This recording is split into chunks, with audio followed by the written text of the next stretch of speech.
AI is everywhere in Meta ads right now, but the most effective way of using it is probably not in the way you think. Hi, my name is Alex and I'm one of the co-founders of Loud Lion. We spend over $2 million a month on Meta ads and have a whole department dedicated to AI. We've therefore created thousands of AI creatives spanning from statics, AI UGC, and other AI videos. However, by far the most useful way in which we have leveraged AI in our process is in using it for research. So in this video, I'm going to walk you through the exact AI process that we use to inform our creative strategy, as well as show you the exact prompts that we use whenever a new client onboards with us and we first deep dive their brand. Our research is so in depth that some of the biggest brands in the world have complimented us on it. As you can see from the screenshots here, we worked with Obvi and did the exact same research for them. And they were incredibly complimentary about it and said it was one of the most in-depth things and in-depth pieces of research that they've ever seen. So without further ado, let's get into it. So this right here is our AI ads playbook, and it is essentially a collection of 5 really in-depth prompts. As you can see here, this one is 28 pages, this one is 16 pages, and so on. And it forms the foundation of the creative strategy that we do for every single one of our brands that we work with. We recommend it being used with Claude Sonnet 4.6, as of right now, this is the best LLM for what we need it to do. And we have the following goals that we seek to achieve whenever we do this creative process. So the first thing is to identify the mass desires of the product that we're looking to market. And by mass desires, we mean what is the outcome people want from the product or service, which we often refer to as the surface level desire. For example, you can imagine a protein company selling protein powder. The reason people want to buy protein powder is because they want to build more muscle and get stronger, right? So you could have 2 different surface level desires, which are getting stronger and building more muscle. And then what we do beyond that is we try and find out what the reason behind that desire is. And we refer to this as the emotional driver. So why is it someone wants to get stronger? Why is it they want to build more muscle? Once you start building that out, you start to realize, okay, the reason people want to get stronger is because they're embarrassed of being the weakest one of their friend group. And the reason they want to build more muscle is that they don't like their current physique and they feel embarrassed by being so skinny. And, there could be a ton of different reasons for this.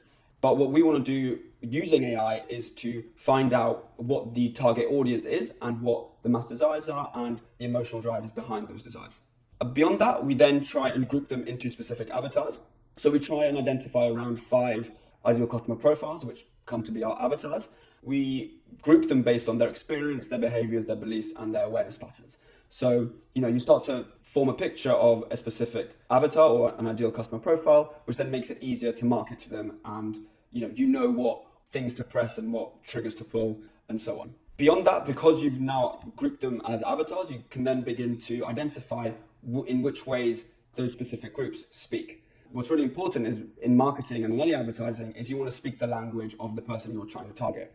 So someone who is looking to get strong because they're the weakest in their friend group might be very different to someone who is looking to build muscle because, they feel guilty that as they're getting older, their muscles are wasting away and they're not able to be as fit as they once were.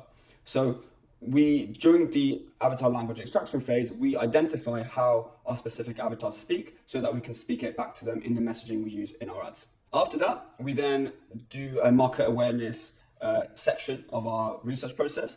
And what we want to do here is identify where the majority of the audience sits on a spectrum of awareness. So, for example, they could be unaware, which means that they're not aware that they have a problem, and therefore, you can't market a solution to someone who doesn't know their problem. Similarly, they might be problem aware, so they might know they have a problem, but don't really know or care about solutions.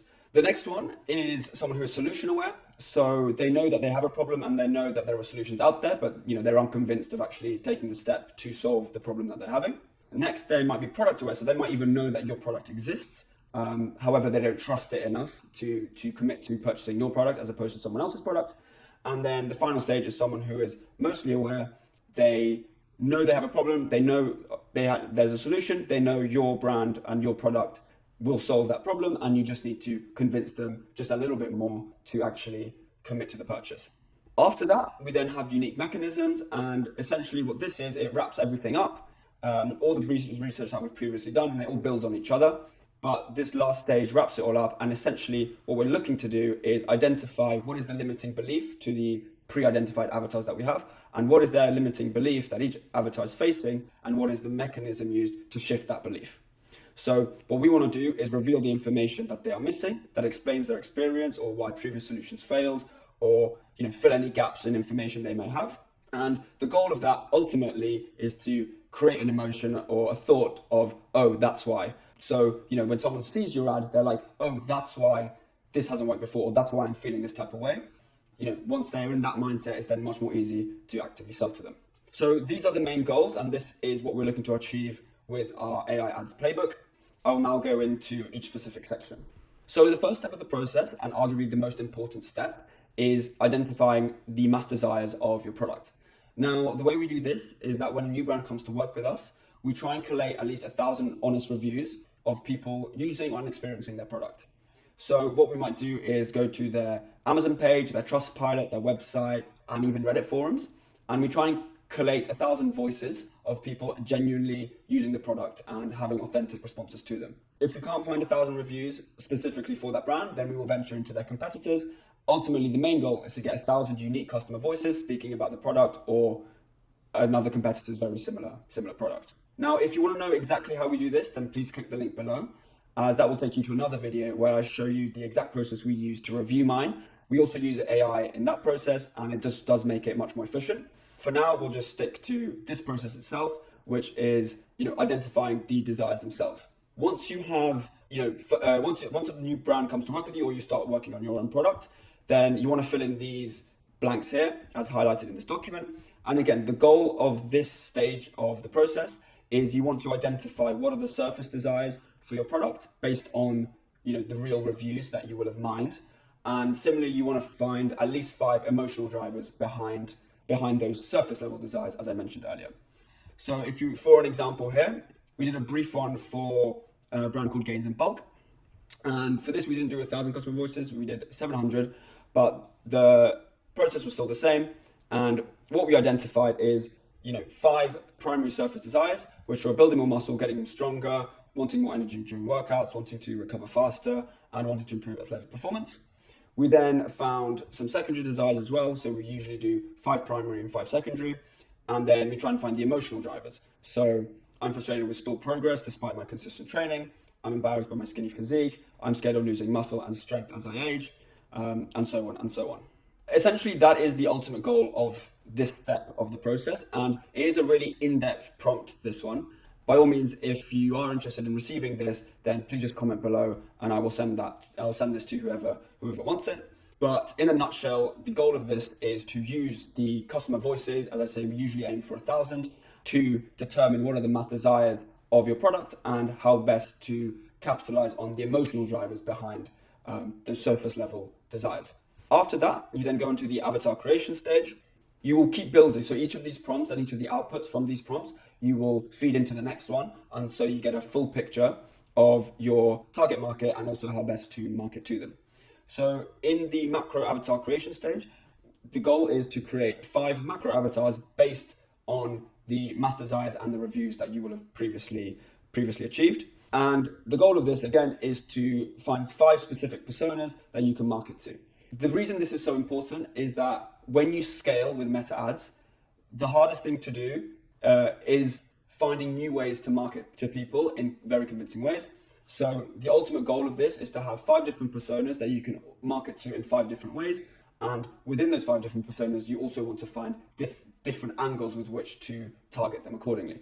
So once you get this, you begin having, 5 avatars with 3 or 4 different angles for each one. So you start having 20 to 25 different ways that you can market your product, which makes it much, much more easy to scale compared to if, for example, you had one target customer that you target with the same messaging over and over and over again. Once you get this, going back to the example of the protein brand, is you can start to identify that there is, one area of your market is, people over the age of 50 that are scared to lose their muscle and scared to not being able to keep up with their kids, for example. And you might have, 18-year-olds who are going to the gym for the first time and want to build their physique and so on.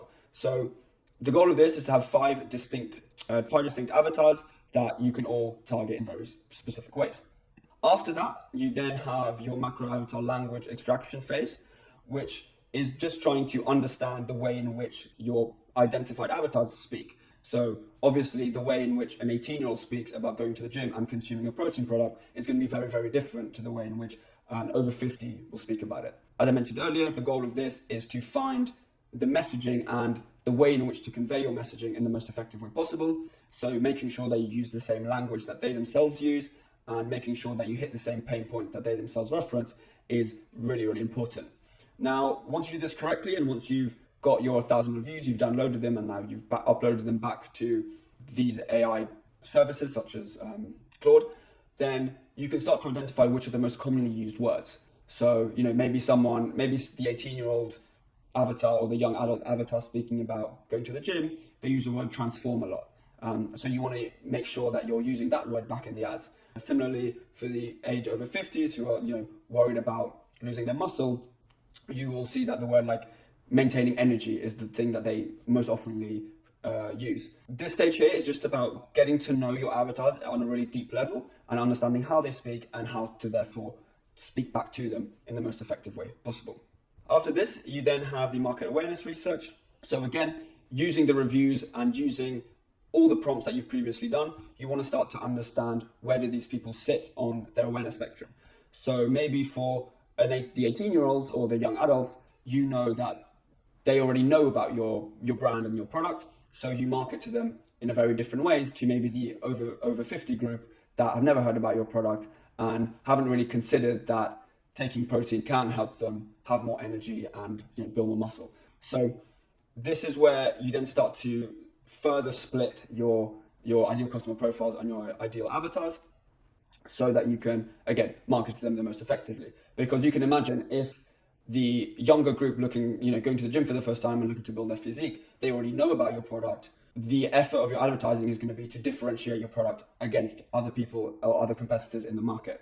So you're going to start showing them why your product is better than other people's product. However, for someone that's never considered using protein or doesn't even know that protein can help them have more energy as they grow older in life, the goal of your ads is going to be to educate them as best as possible and then to present your product as the answer to the education that you've just shared with them. This again is really, really important, as there's nothing worse than doing all of this research and then speaking cross-purpose to these people. You don't want to invest loads of money into marketing your product that cures a problem that someone doesn't even know they have. And then finally, prompt number 4, again, building on everything we've previously discussed, you want to start finding out what's the unique mechanism and the way in which you can most effectively shift the belief and the mindset of the avatars that you're trying to convince. So again, this is about making them feel that your product is going to be incredibly useful for them, and what is the best way in doing that. So as I mentioned earlier, maybe for the avatar group over the age of 50, it's going to be through education and making them realize that the reason they have been feeling the way they're feeling is because they're not getting enough protein. And similarly, for a different demographic or different ideal customer profile, there's going to be a different way that you're going to convince them that they especially need your product. So overall, this is a brief introduction to the way in which we go about doing our research for our creative strategy.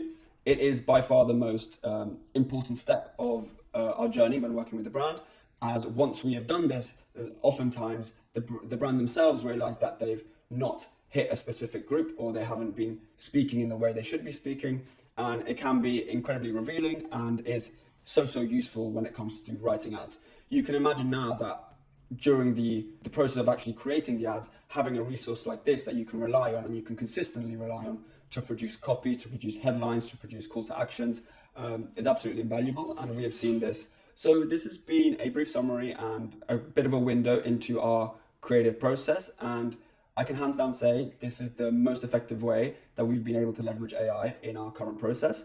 As I mentioned earlier, we've done static ads with AI, we've created AI UGC, AI videos, and whereas sometimes the performance is great with those as well, this is hands down the most effective thing that we do with AI, and it is one of the most indispensable processes that we have. As you can imagine, once doing this, you will often reveal certain things that you hadn't considered before. And I've lost count of the times that we've gone to a brand and showed them the work that we've done in this research phase. And, they've been so surprised at some of the avatars that we've revealed, some of the angles that we've revealed could work particularly well and then have gone on to work exceptionally well. And it's just an absolute gold mine. And also you can imagine that once you have created this document, creating new ads becomes so much easier, as you have these outputs that you can consistently revert back to that help you create ads that are consistent, convert in a great way. You know what headlines are going to work, what call to actions are going to work, what kind of copy most resonates with a specific audience, and therefore with the specific ad creative that you're looking to pair it with. And it is just an absolutely indispensable resource that I highly recommend everyone doing when it comes to creating ads and looking to market your brand. So I hope you've enjoyed this video and you found it useful. As I mentioned earlier, if you would like these resources, then please comment below and I'll make sure to get that to you. And similarly, if you're a brand spending over $15,000 a month on Meta ads and are interested in working with us, then please head over to our website. On our website, you will find a Calendly link where you'll be able to schedule a call with either myself or another member of my team. And we'd love to discuss your future Meta ad strategy with you and provide you with some potential solutions. So with that being said, I hope you enjoyed the video. Take care and bye-bye.